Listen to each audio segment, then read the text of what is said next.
I'm going crazy. I'm going crazy. 무뎌져 버린 내 가슴이 뛰어. I'm going crazy. Yeah. And so, are we ready for the next improvisation? Yes. Sit down. Yes, sir. So you said you can act, and so here's what I want you to do for me. I would call that acting if you can do this for me. I want you to sit in this chair. I want you to use anything you can reach, and I want you to tell a story so that the audience would know exactly what's going on. You don't have to have character names. I want you to tell a story. That you are sitting in your office that you've created in your home, and you're working, and you've got equipment everywhere, and out of nowhere, a beautiful genie sits right in front of you. And it will describe what this genie does and make me believe it. All right, start it. It wasn't like it was magic. She just showed up, sitting there, smoking a cigarette and wearing a lace bra and lace panties, looking very sexy. Definitely very sexy. And since she was smoking, I decided to join her.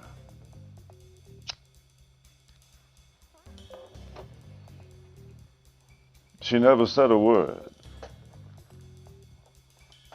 She said she would talk to me telepathically. And she was, in fact, a genie. And she told me all of that, what all genies could do. And she seemed like she was a very professional genie. And so I was fortunate, according to her, to have this genie. And should not question, but simply ask what you desire. And so she would show up,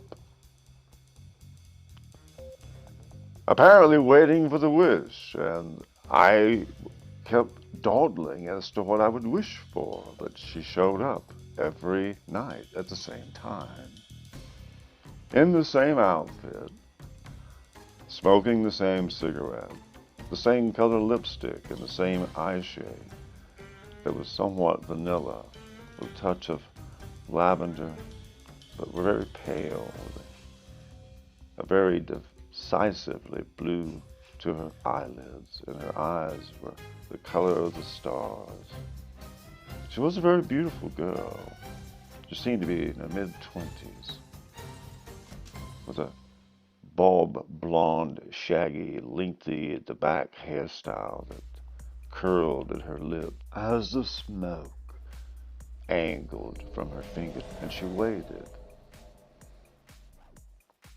And she waited until apparently I was going to make a wish, and I asked her once, telepathically of course, how many do I get? Do I get wishes and all of that? And she gave me the telepathic answer that was cryptic, but I understood. And so I did have some wishes, and she was patiently waiting for me to ask for some of them. And I honestly couldn't think of things that were proper because she was so beautiful. I was almost embarrassed to admit that I was attracted to her just for herself. But how could you ask a genie such a request? And so I dawdled, and she showed up every night. Sometimes wearing red outfits, and sometimes much more darker eye shade, but the same girl, the same genie, the same patient girl. Months went by. She showed up every night in different poses. She became almost as a fixture to my world. Things went according to my plan in many ways. And at this point, I am quite sure this genie will supply my very wish. After all, so far, it's been fun. I'm going crazy. I'm going crazy. 무뎌져 버린 내 가슴이 뛰어. I'm going crazy. Yeah.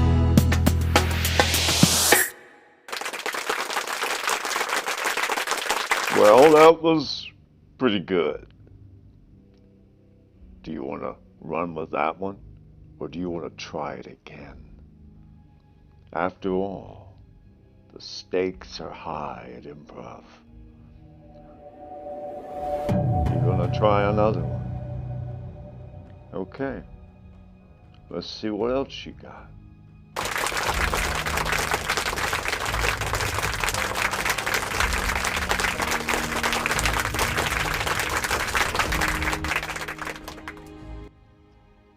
To be the best at improv, you gotta do better than one story.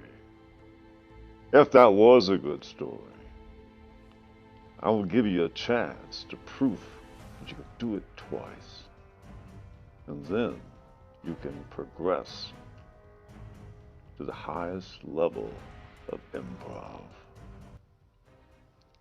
There was no way I could imagine beating the master at his own game. The master of ceremonies, the controller of improv, demanding that someone prove their chops on the fly. And some tried and some failed. But to become the master improv under this setting, you had no chance. To keep coming up with great stories without any support, out of the blue from thin air, would be asking quite a lot. And yet, people tried, night after night, even paying to come and sit in the club and hope for their chance to perform before this master of ceremonies who demands a story on demand and critiques it in his most particular way. But if I could come up with a second story on the fly, I would make it a very simple story. But there's no such thing as this improv club. It is just the imagination of someone drinking too many orange juices with some added amendments. Someone who's too proper and too well dressed and too plump and too natty to understand how to tell a story himself, and yet demand that it happen to any of his subjects. And so I agree to your request for the second story.